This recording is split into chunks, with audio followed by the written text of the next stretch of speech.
Final जिस trailer का इंतजार था वो आ चुका है। रामायण का ट्रेलर रिलीज हो चुका है।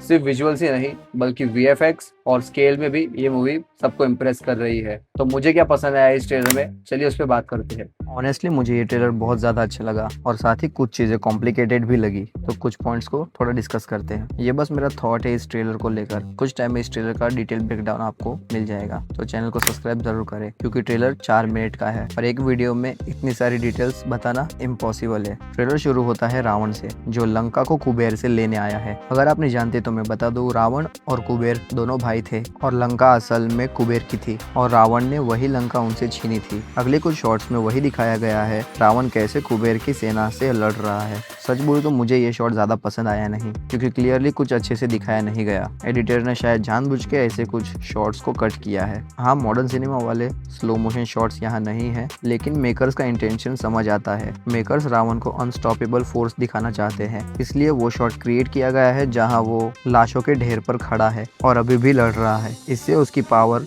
और ब्रूटलिटी फील होती है। बस एक डिफरेंस मुझे इतना लगा कि इतनी सारी बॉडीज होने के बाद भी कोई ब्लडी सीन नहीं है, लेकिन अगर आप क्लोज ऑब्जर्व करो तो ट्रेलर का इंटेंट आपको समझ आता है। एक और इंटरेस्टिंग डिटेल लंका की। हम बचपन में सुनते थे कि लंका सोने की थी, तो नेचुरली हम इमेजिन करते हैं कि दीवार और हर पिलर और हर फ्लोर गोल्ड का होगा, लेकिन वाल्मीकि रामायण के हिसाब से लंका का मेन कलर व्हाइट था और सिर्फ उसे गोल्ड से हाईलाइट किया गया था और ट्रेलर से समझ आ रहा है मेकर्स ने उसी चीज को मूवी में दिखाया गया है। ऑनेस्टली मुझे ये डिटेल काफी ज्यादा पसंद आई। उसके बाद रावण का राज्य अभिषेक दिखाया जाता है और मुझे लगता है पूरा ट्रेलर एक पैरेलल एस्टेब्लिश करने की कोशिश करता है रावण और श्री राम के बीच। एक तरफ रावण है जो अपनी पावर से सब कुछ छीन लेता है और दूसरी तरफ श्री राम है जो पावरफुल होने के बावजूद भी सिर्फ अपने पिताजी के वचन के लिए अपना राज्य, अपना सिंहासन और अयोध्या छोड़कर चले गए। ये कॉन्ट्रास्ट ट्रेलर बहुत अच्छे से एस्टेब्लिश करता है। रावण जब अपनी सभा में आता है तो बैकग्राउंड में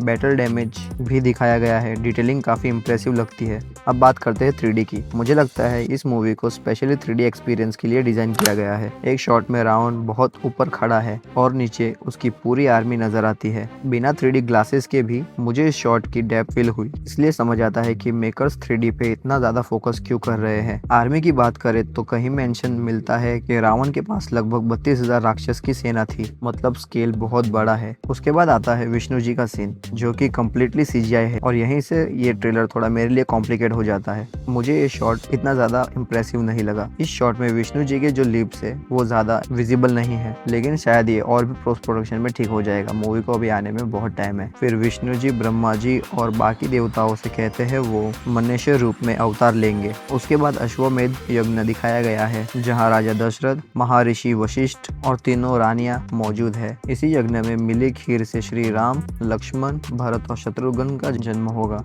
उसके बाद दिखाया गया है श्री राम की एंट्री।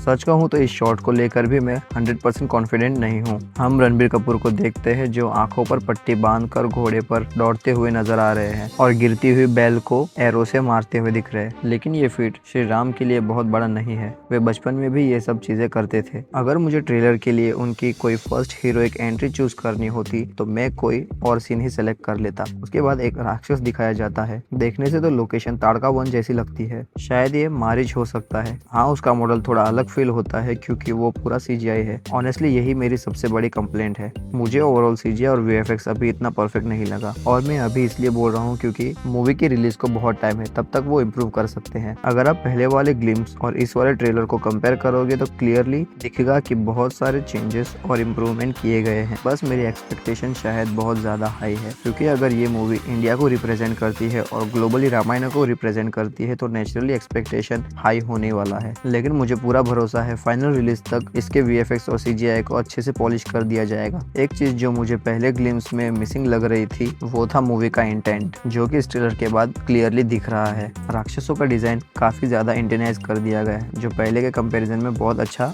और रामायण जैसा फील देता है। और एक बात जो मैंने दोनों ट्रेलर्स में नोटिस की, नाइट शॉट एब्सोल्युटली गॉर्जियस लगते हैं, चाहे श्री राम और सीता की शादी वाला सीन हो या वनवास वाला सीन या कैकेयी और दशरथ वाला इमोशनल सीन। स्पेशली कैकेयी वाला शॉट जहां वो मूर्ति तोड़कर फेंकते हुए नजर आती है और दशरथ कंप्लीटली ब्रोकन स्टेट में दिख रहे हैं। लाइटिंग, मूड और इमोशंस सब कुछ एकदम परफेक्ट लगता है। जब श्री राम अयोध्या छोड़कर जा रहे हैं, उनके चेहरे पर दर्द क्लियरली फील होता है। मुझे ये सीन जेन्युइनली बहुत ज्यादा इमोशनल लगा और दशरथ का पीछे से जोर से पुकारना और श्री राम का मुड़ कर देखना, ये सीन काफी इमोशनली हार्ड हिटिंग लगता है। अगर मूवी इस इमोशंस को सक्सेसफुली कन्वे कर देती है तो मेरे हिसाब से आधी जीत वहीं हो जाएगी। और ऑनेस्टली मुझे लगता है नीतीश तिवारी इसी वजह से इस प्रोजेक्ट के लिए परफेक्ट चॉइस है। एक्शन और वीएफएक्स तो दिनेश संभाल ही लेगा, लेकिन रामायण का असली सोल है उसके इमोशंस, और वही सबसे डिफिकल्ट पार्ट भी है। स्टोरी ऑलरेडी सबको पता ही है, चैलेंज यही है कि वही स्टोरी देखकर लोग फिर से रोए,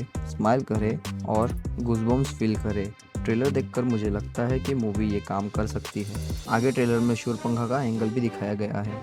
वो माँ सीता पर अटैक करती है और लक्ष्मण उसकी नाक काट देते हैं। उसके बाद वो रावण से पहले अपने दूसरे भाई खारा के पास जाती है, जो 14,000 राक्षसों को भेजता है श्री राम को मारने के लिए। और ऑनेस्टली अगर मेकर्स ये सीक्वेंस को मूवी में प्रॉपरली दिखा देते हैं तो मेरी एक्सपेक्टेशंस स्काई हाई है, क्योंकि वाल्मीकि रामायण में ये सीन बहुत ही एपिक तरीके से दिखाया गया है। ट्रेलर में भी जब श्री राम अकेले खड़े होते हैं और सामने 14,000 राक्षस, तो ये सीन देखने लायक होगा मूवी में। और उसके बाद जब बैकग्राउंड में धरती है, अंबर है सुनाई देता है, मुझे तो गूज बम्स आ गए थे। फाइनली हमें परशुराम जी भी दिखते हैं, जिन्हें रणबीर कपूर ने ही प्ले किया है, और सरप्राइजिंगली ये डिसीजन मुझे काफी अच्छा लगा। दोनों कैरेक्टर सेम एक्टर होने के बाद भी बिल्कुल डिफरेंट फील होते हैं। फिजिक, बॉडी लैंग्वेज और प्रेजेंस दोनों कम्प्लीटली डिफरेंट है। ओवरऑल कंक्लूजन दूं तो मुझे रामायण का ट्रेलर सिर्फ अच्छा ही नहीं बल्कि बहुत ज्यादा अच्छा लगा। हाँ, कुछ चीज़ों को लेकर अभी भी मेरी मिक्स फीलिंग्स है। मैं स्पेशली सीजीआई और वीएफएक्स को लेकर अभी भी फुल्ली सेटिस्फाइड नहीं हूँ, लेकिन मुझे पूरी उम्मीद है फाइनल रिलीज होने तक इन सब चीज़ों को और भी पॉलिश कर दिया जाएगा। और सबसे बड़ी बात, जो मेरा पहले वाला इंटेंट वाला इशू था वो ऑलमोस्ट खत्म हो चुका है। अब बस फाइनल फिल्म का वेट है। बाकी ट्रेलर्स में और भी सारी डिटेल्स है जिन पर हम प्रॉपरली ब्रेकडाउन में बात करेंगे।